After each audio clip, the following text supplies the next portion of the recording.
What's your view on losing Canada's sovereignty? I like this country to stay as it is, and I love the United States to be there. Back in Austin, the capital of Texas, the public was frighteningly unaware of the nation's peril.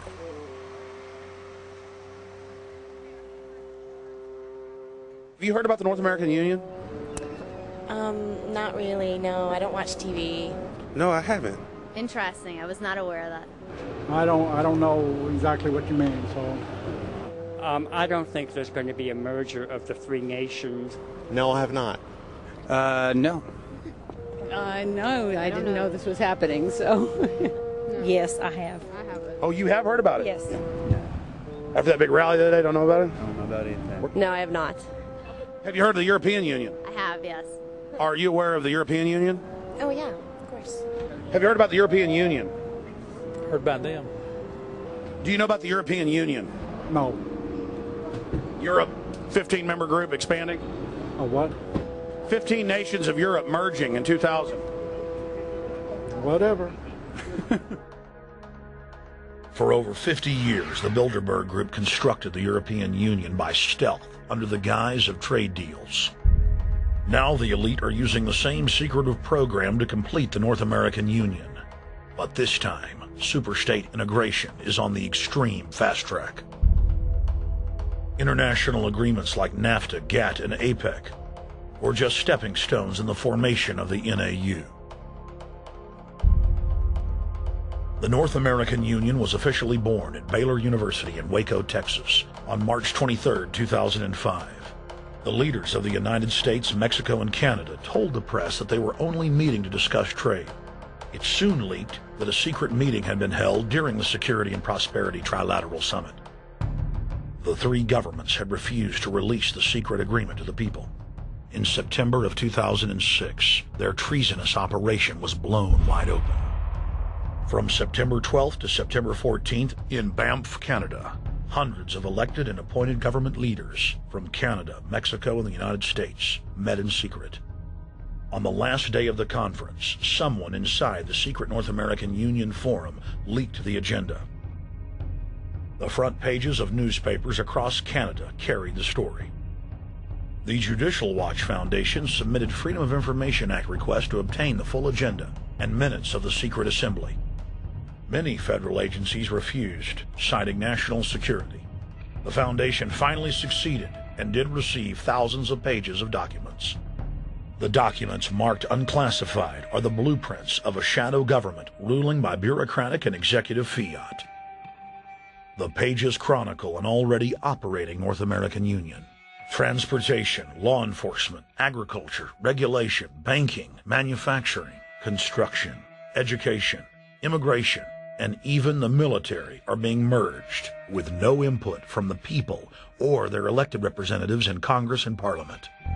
One of the first items on their agenda was to stress how important it was that their plan, quote, be carried out by stealth. The controllers also talked about exploiting the public's fears of climate change to push a continent-wide tax to fund the new government. Globalist tool Robert Pastor is incessantly paraded on the world stage as the man behind the North American merger. When he testified before Congress, he pushed the idea of a continental security perimeter that erases national boundaries and merges the security apparatus. The best way to secure the United States today is not at our two borders with Mexico and Canada, but at the borders of North America as a whole. In fact, the North American Command, based in Colorado Springs, Colorado, was clearly running the meeting in Canada. For the past decade, the Pentagon has been training with Mexican and Canadian forces and has openly discussed using them inside the United States for disasters and to quell domestic unrest. There are already over 100,000 non-U.S. citizens serving in the U.S. Armed Forces. The Pentagon is now expanding its recruiting centers in Mexico, the Philippines, and Eastern Europe. Big city police departments nationwide are lobbying to change laws so they can recruit non-citizens to join the police force. What we are witnessing is a Red Dawn scenario in slow motion. Tyrants throughout history have brought in foreigners to oppress their domestic populations.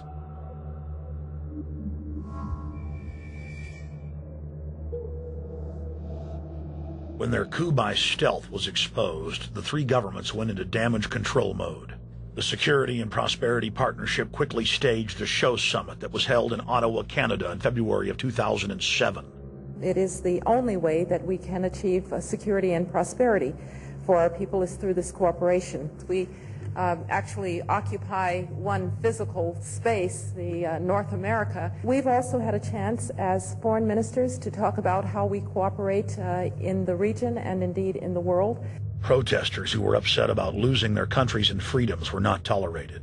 A couple of weeks ago, Al-Qaeda supposed...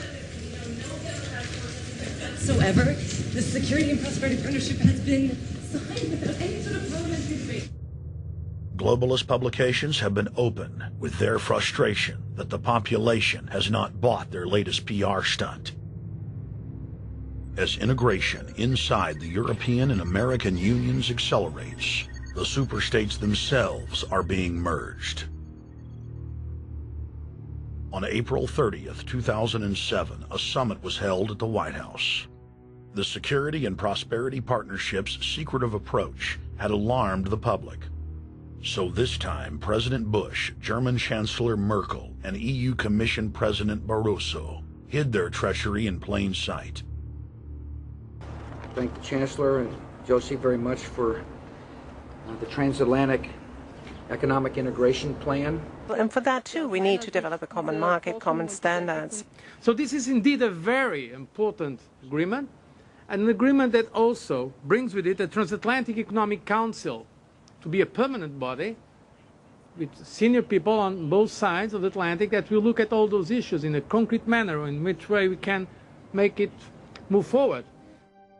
The BBC reported that the US and EU had agreed on a single market.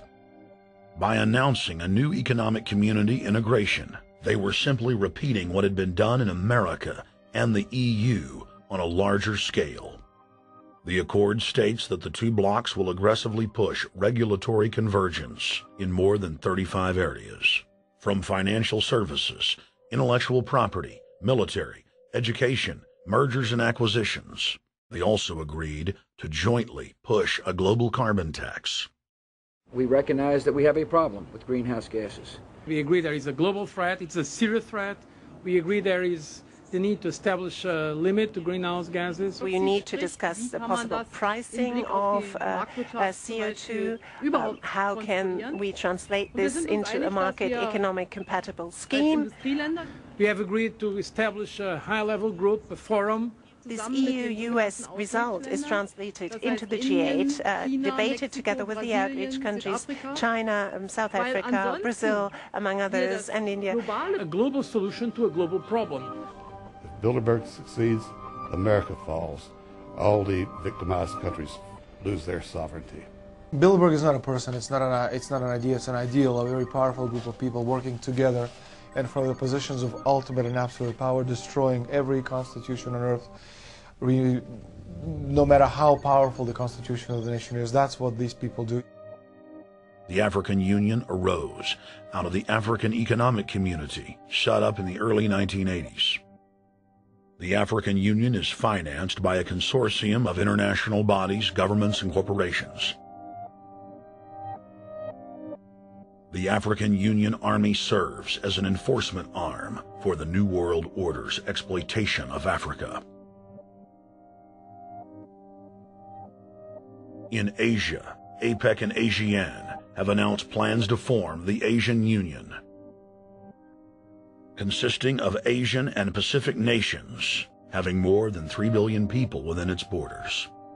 APEC will become the Asian Pacific Union, and the world is to be divided into 3 great regions for the administrative convenience of the world government in which the UN is to evolve. As the unions form individually, they are simultaneously merged to form the first planetary government.